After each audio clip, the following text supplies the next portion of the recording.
Hey everyone, and welcome back to our channel where we post daily videos on cutting edge technologies.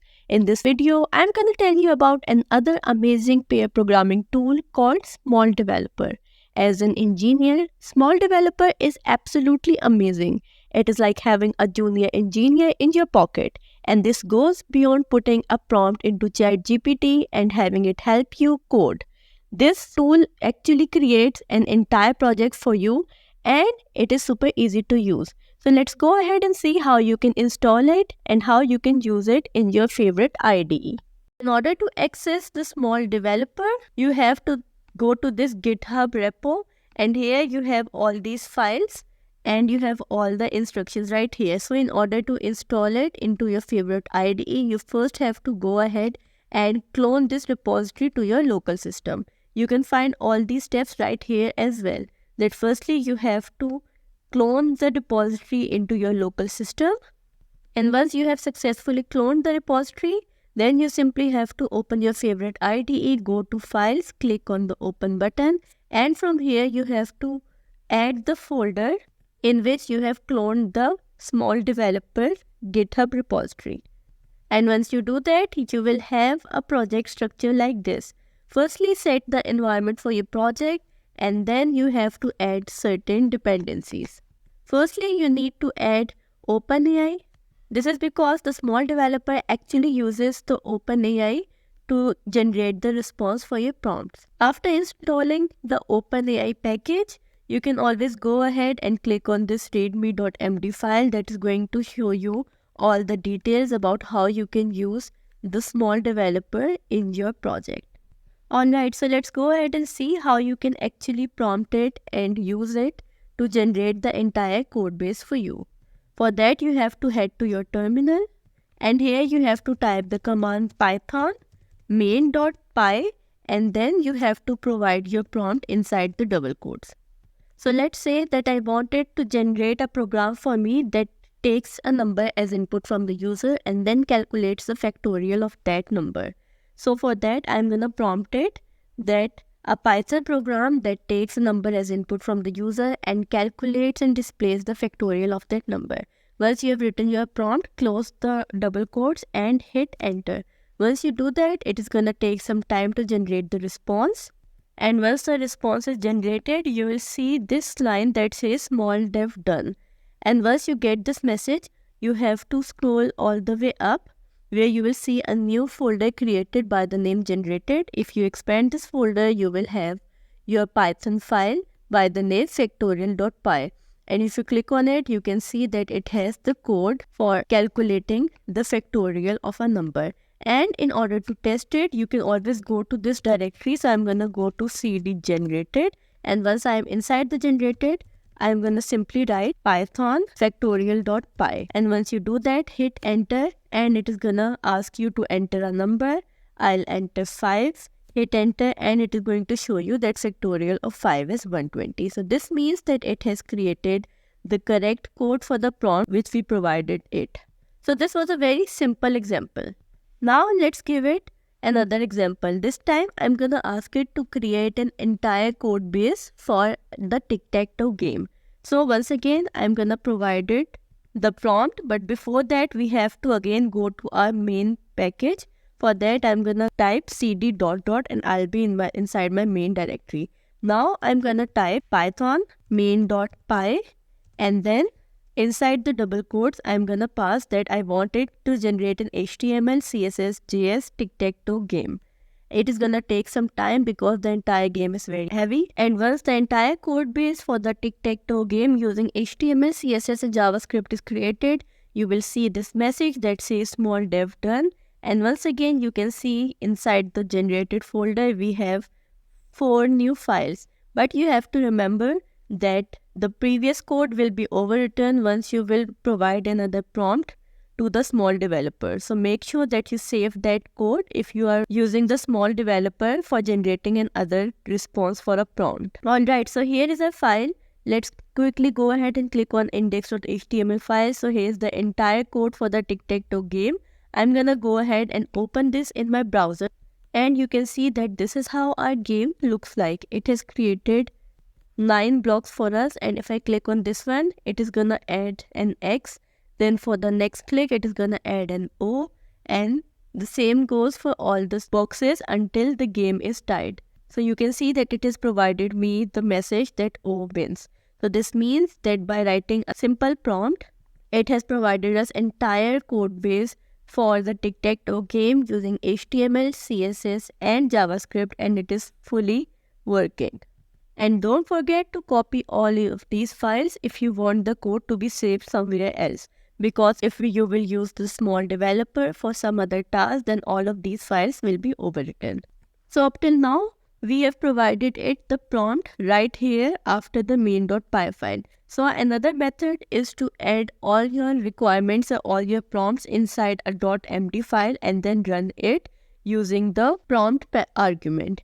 So in order to do that, you have to go to your main project directory and you have to add the file. I'm gonna call it prompt1 and the extension of the file is gonna be .md. Then inside this file, I'm gonna paste a prompt which actually says a simple JavaScript HTML CSS canvas app that is one player game of Pong. So this file has all the requirements which are needed in order to create the one player Pong game, and we have provided it that how the left pedal is controlled, how the right pedal is controlled, how is the canvas, and we have provided it all the information that is needed in order to create the game.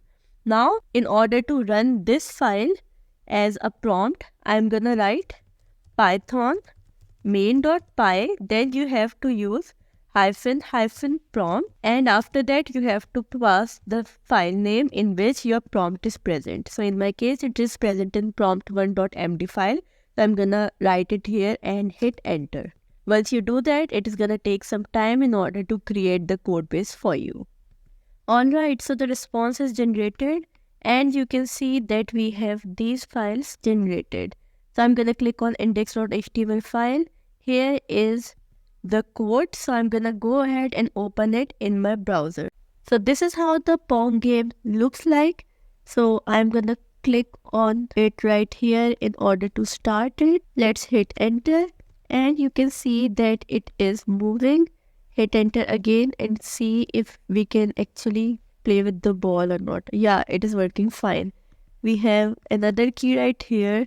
So the only mistake is that I asked it to create a single player game, but it created a 2-player game. But other than that, all the features of the game are working fine. So in this way, you have easily created a complete Pong game by providing it the requirements that what should be present inside the game and writing it inside a file and running it as a prompt.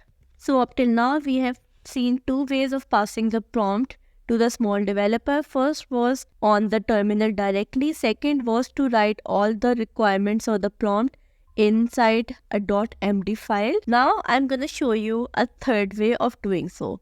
In this way, you simply have to go to your ChatGPT and here you have to prompt it to provide you the engineer product requirement on the topic for which you want to generate the code.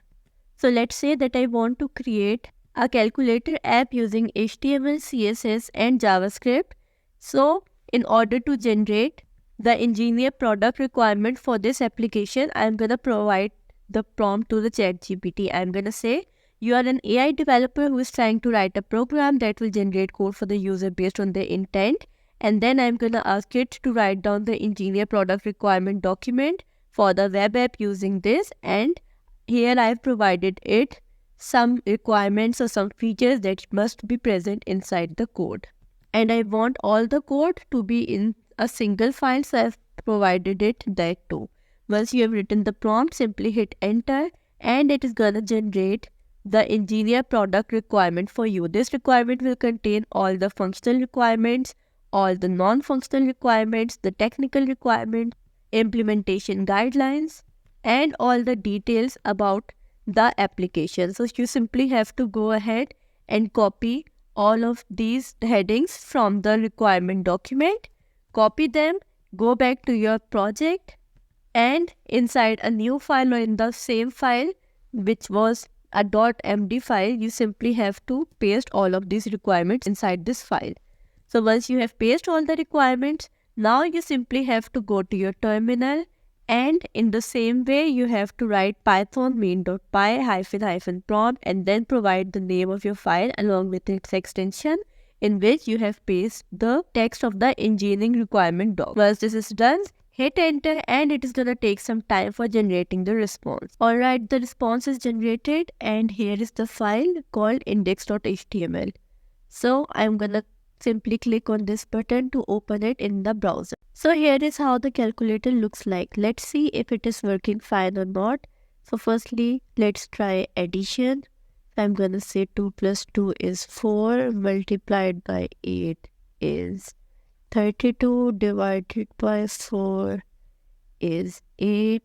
So all of these features are also working fine, and we also have a good user interface for our calculator application. So you can see that just by writing 2 or 3 lines inside the ChatGPT and generating this engineer product requirement document and passing it as a prompt to the small developer, you were able to generate this amazing calculator app in just a few minutes. Now, for the last prompt, I'm gonna ask it to create a snake game for me. And once again, I'm gonna go to ChatGPT and I'm gonna ask it to create me the engineer product requirement documentation for the snake game. For that, I'm gonna prompt it that please write down the engineer product requirement document for the web app for the classic snake game where the player maneuvers the end of a growing line often called snake. Then I have provided it that document should be simple and clear for a junior developer to get started and should only have one file called index.html. So once you are done with the prompt, simply hit on enter and it is going to start generating the engineer product requirement document for you. Once again, it is going to contain the overview, the functional requirements about how the snake should be created, how it should move, the user interactions, scoring, game over. Then we have the technical requirements that how each thing should be done, what is the responsiveness. Then we have the implementation guide and the conclusion. So I'm going to simply copy all of this.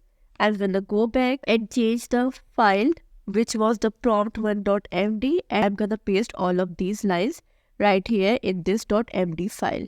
So once you have pasted the new requirements inside this file, I'm going to go ahead and run the command python main.py -prompt prompt1.md once again and wait for it to generate the code base for the snake game for us. And we got the message that says small dev done, and we have this single file called index.html inside which we have all the code for our snake game. So let's quickly go ahead and run this file in our browser. So here is our snake game. Let's try it out. So I'm gonna press the down arrow key and it is gonna start moving down, and I'm eating and it is increasing its size. And if I hit it, it is saying game over. So this means that all of the features of this game are working just like we want it to be. So in this way, just like I created this calculator app and the snake game by providing it the engineer product requirement document generated by the ChatGPT, you can create the code base for any application in the world you want by generating its engineer product requirement documentation using ChatGPT or any other AI platform. So in this way, you can use the small developer to generate the entire code base on any topic that you want, and it will save your time and improve your efficiency and performance in the development field. That's all for this video. Thanks for watching.